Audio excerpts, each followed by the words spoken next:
Hey everybody, welcome to Let's Do a Thing. Today we're going to be doing a thing with pork chops.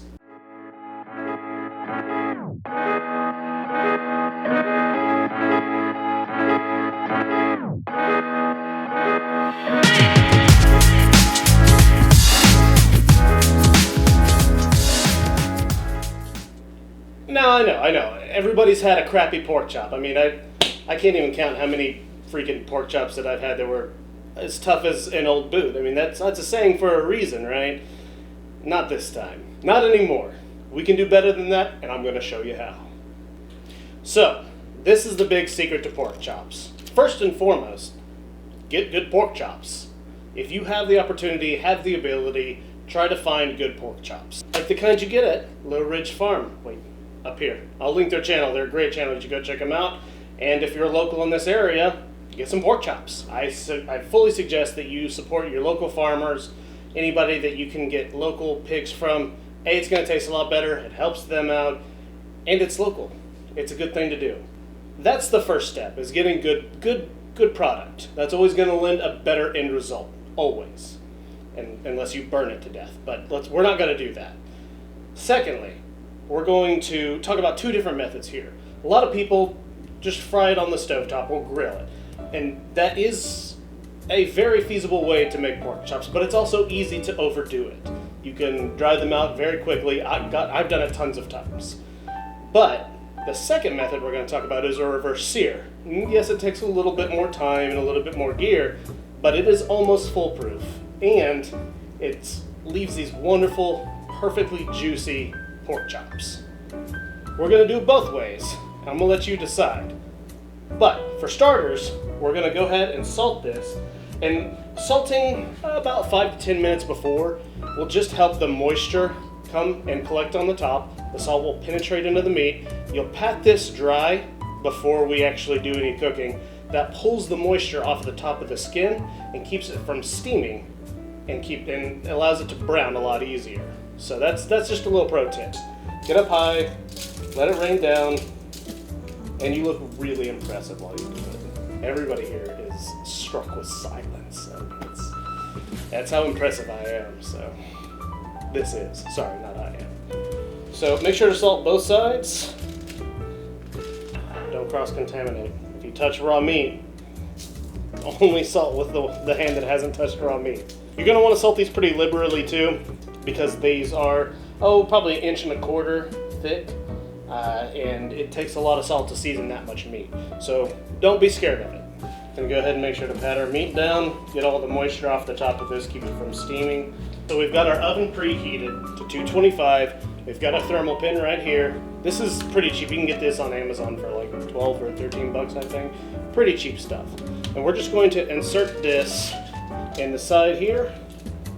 I'm gonna push this in all the way to the bone.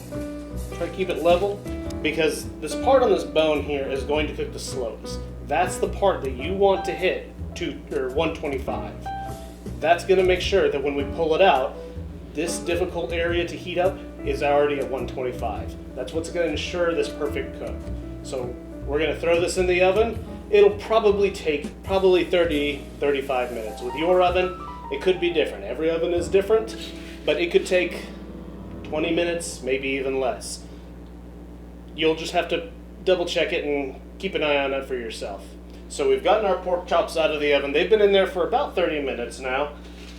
You can see here, they're not the prettiest color in the world here. They're kind of like gross, pallid, they're pretty gross looking, but that's okay.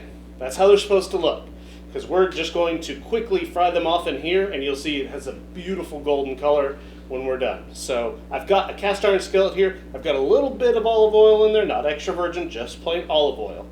And it's been heating up, and you can use other skillets if you want. Cast iron just helps hold and distribute heat very efficiently. If you don't have it, use what you've got. It's okay. I've just had it preheating for 5 minutes now. Not very long, but it is very hot already. So we're going to go ahead and add the pork chops in, and you'll see this whole dish come together in a matter of minutes. So this has been searing for maybe a minute, maybe 60 seconds. And this is the first one we put in. You can see it's already starting to get a lot of pretty color right there. We're just going to set it down, push that middle down a little bit, and make sure that you get plenty of surface contact, because that's what makes all that beautiful Maillard reaction, the really tasty bits of the meat. Okay, so now that these are done, we're going to go ahead and pull them out. We're going to let them rest, just like everything else. You need to let your meat rest. But that is a beautiful piece of perfectly cooked pork. Okay, so we've done our reverse seared method. That's great if you've got time. It's great if you're feeding a lot of people. This method is much faster, but you do have to watch it and be very attentive to it. So I've got the same cast iron here. Pat it off the top of these pork chops, and I'm going to go ahead and put these in. I'm going to pat off the top side of these, get all this moisture off, and turn this on. You kind of want to do a medium to low heat on these because they are so thick that it is going to take time for that internal temperature to rise through the chop. We're going to spend a lot of time on one side first. You'll be able to see a white line slowly creep up the pork chop. And then, once it's about 3/4 of the way up, we'll flip these. And then it'll take about 1/4 of the time to reach the other side. We'll make sure the bones are nice and crisp and charred. And then that'll be it. We'll pull them, let them rest, and then you'll be good to go. So these have been on this side for roughly about 7 minutes now. We're going to go ahead and flip them real quick. See that pretty coloring right there? We're going to try to let this sit here for about another 7 minutes. If you do get these curling up like this, you can cut this side, all of this fibrous, just cut right through it, just a little, and that will help it from puckering so much. Most of these seem to be okay, but every once in a while you get a rogue one. If you care that much, you can do that. It's just a helpful little tip. But we're going to go ahead and leave this on this side for another 7 to 8 minutes. On very low heat and let that temperature slowly rise through, and then we will pull it and let it rest, and it should be good to go. Okay, so our timer just went off for another 7 minutes. Total, this has been about 15 minutes on each side, or per sides. You can see right here we've got a little bit of blood coming up through the top of the bone ridge. I'm just going to sit there, set it up like this. I'm going to kind of crisp up all these edges. There's a lot of fat and sinew on these edges here, and you don't have to do a lot to them, but it does help to just kind of crisp them up. Also, people they don't really like to see a lot of blood on their plate and things like that. Well, I mean, if you do, you do you, but when it comes to pork, people kind of have a negative connotation towards that. So we're going to go ahead and sear these bones off, make sure that it looks nice and pretty. But these are sitting at about 130, which is where we want to pull them, and then we'll let them rest. They'll come up about 10 degrees, so it'll be about 140, 145. But I'm going to show you on a thermometer. Also, if you don't have one of these, subscribe, because at our 100th giveaway, we're going to give away a bunch of things, a bunch of very handy kitchen gadgets. So 100 subs, make sure to subscribe. You'll get some free stuff, if you're lucky. Here at the bone part, we're about 135, 134. That's about where we want it to be. That way we can take it off, let it rest. It'll raise about 10 degrees as it rests, which you need to let your meat rest. We've had this conversation. No need to reiterate. But look at that beautiful color. That right there is a beautiful pork chop. Okay, everybody, so we've got our pork chops here, still steaming, nice and hot.